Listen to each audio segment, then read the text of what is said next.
La ciudad era una cacofonía, un torbellino de ruido y movimiento. Para Miguel era una lucha constante encontrar su lugar. Había llegado a la ciudad con sueños, pero la realidad era dura. Encontrar un apartamento que pudiera pagar parecía imposible. Los días se convertían en semanas. Las semanas se convertían en meses. Cada día que pasaba le quitaba un poco de esperanza. Entonces apareció un rayo de luz, un anuncio, escondido en la parte posterior de un periódico. Una casa antigua en la calle Zarzuela. El alquiler era increíblemente bajo, demasiado bueno para ser verdad. Intrigado y desesperado, Miguel decidió investigar. No tenía nada que perder. Llegó a la calle Zarzuela cuando el sol comenzaba a ponerse. La calle estaba tranquila, casi desierta. Las casas eran viejas, con la pintura descascarada y las ventanas rotas. Estaban una al lado de la otra, como buscando consuelo en la oscuridad que se acercaba. Y entonces la vio. La casa del anuncio era más alta que sus vecinas. Su fachada era un mosaico de piedra desmoronada y ladrillo descolorido. Las ventanas estaban oscuras, como ojos vacíos que lo miraban fijamente. El aire a su alrededor se sentía pesado, cargado con un peso invisible. Un escalofrío recorrió la espalda de Miguel. No podía quitarse la sensación de que lo estaban observando. La casa se alzaba sobre él. Su sombra se extendía como una garra, intentando alcanzarlo. Dudó un momento la batalla entre el miedo y la desesperación. Respiró hondo y dio un paso adelante. Llamó a la pesada puerta de madera. El sonido resonó en la calle vacía. Silencio. Volvió a llamar, esta vez más fuerte. Aún así, no hubo respuesta. Probó la manija. Para su sorpresa, giró. La puerta se abrió con un crujido, revelando un pasillo oscuro y polvoriento. El aire interior era rancio y frío, denso con el olor a podredumbre. «¿Hola?», gritó Miguel, su voz resonando en la casa vacía. Sus palabras fueron recibidas con un silencio inquietante. Entró con el corazón latiéndole con fuerza en el pecho. Las tablas del suelo crujían bajo su peso. Las partículas de polvo danzaban en la tenue luz que se filtraba desde la calle. Podía oír el sonido de su propia respiración. Cada respiración parecía amplificar el silencio que lo rodeaba.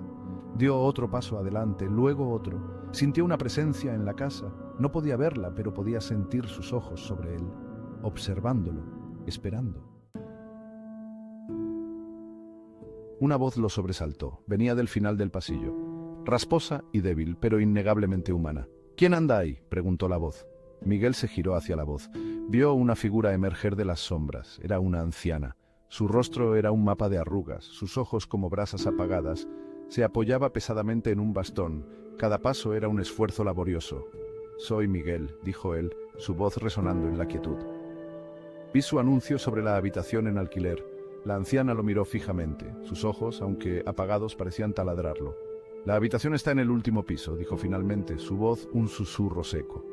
«Sígueme». Se giró y se alejó lentamente por el pasillo, su bastón marcando un ritmo lento y rítmico. Su nombre era Doña Emilia. Había vivido en esa casa toda su vida. Le contó historias de su pasado, de las familias que habían vivido y muerto entre sus muros, de las alegrías y las penas que había presenciado. Su voz era un murmullo bajo, apenas audible por encima de los crujidos de la casa, pero Miguel podía sentir el peso de sus palabras. La casa estaba llena de historia, hermosa y terrible a la vez.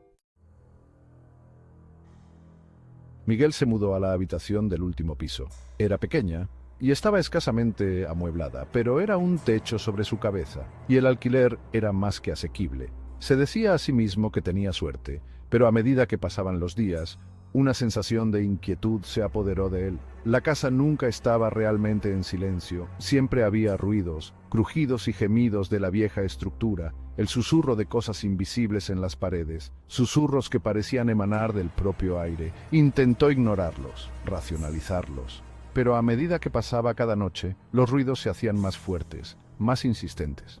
Una noche se despertó por un sonido que no pudo ignorar, un arañazo en su puerta, lento y deliberado, como garras arrastrándose por la madera. Se quedó allí, paralizado por el miedo, escuchando cómo continuaban los arañazos. Entonces, tan repentinamente como comenzaron, se detuvieron. Permaneció despierto el resto de la noche, con el corazón latiéndole con fuerza en el pecho, el miedo aferrándose a él como una mortaja.